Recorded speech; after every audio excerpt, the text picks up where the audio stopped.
Alright guys, Sean here, and today we're going to talk about Black Clover chapter 178. This chapter was quite short, not much was touched as you can clearly see. The chapter was 13 pages long, so it wasn't the longest chapter we've had in a while, but it was still cool. Last chapter analysis, I did say that Noelle's Valkyrie dress is going to drain her mana, and it is clearly expressed in this chapter when she is unable to deal with multiple elves at the same time. Now, it might be that the elves are just overwhelmingly strong to the point where she can actually deal with them, but it felt like her mana reserves were running low, so she couldn't deal with them. Now at that point I thought Asta was going to step in and try to protect her, but if you think about it critically, Asta won't fare well against multiple elves as well, so the only option was Zora or another character. But I never actually thought about Zora. I was thinking more of Asta, but the fact that Zora came in showed us what he can actually do as a support character. Not only was he able to bring Nozel back into this battle, but he was also able to use his wits, and we all know how smart Zora is. He had been planting traps here and there, and it seems most of them connected well with the elves, and his new spell enables him to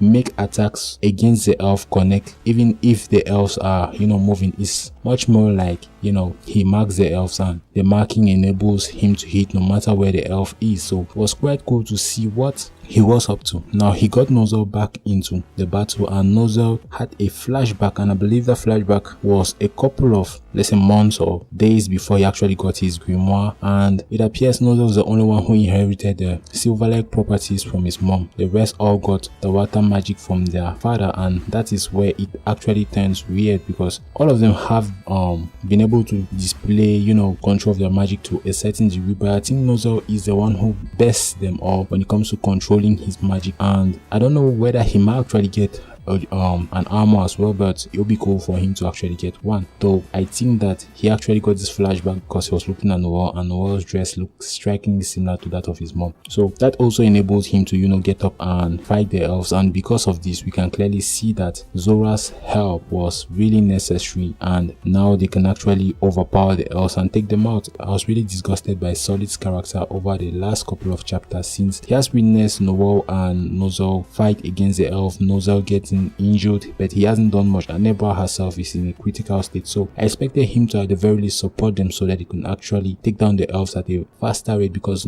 let's be honest, Solid isn't weak. The only problem I believe is wrong with Solid is that he hasn't trained his magic to gain a large repertoire of spells, and that's why he's actually viewed by us as weak. He actually has insane mana reserves himself, so I expect him to have character development in the future. Let me know your thoughts about Solid in the comment section. And yeah, so this chapter was quite short. Zora was the man of the match. He actually did most of the work in this chapter. And yeah, so what were your thoughts about Noelle's dress? Do you guys believe her mana reserves are running low? What is happening on Asta's end? Do you guys believe they've actually also made their way into the capital? Then there is this one thing that Zora says. Zora states that Raya is stronger than these elves, so I believe that these elves are not high tier elves, so they're kind of I would say mid tier or low tier elves, but they're actually facing difficulties facing them. So it actually begs the question on how they're going to handle leaked Raya and all the high tier elves that are in the floating dungeon. Then there's also the fact that Zora states, which is the elves are unable to comprehend complex magic. Now someone like Zora, who actually has to write his spells, has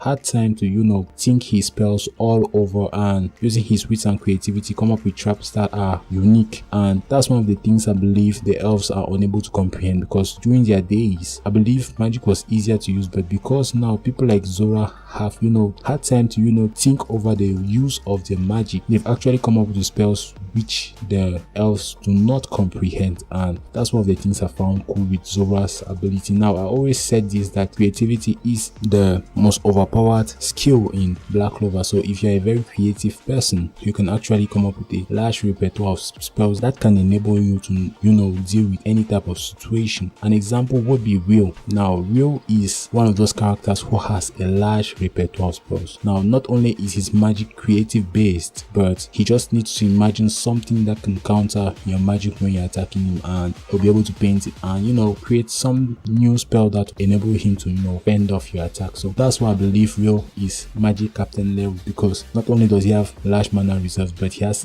an insane repertoire of spells that enable him to, you know, take off any situation at hand. So that's what I had to say about this chapter. Let me know your thoughts about this chapter in the comment section. Subscribe to the channel if you haven't already, and I'll see you guys later. Bye guys.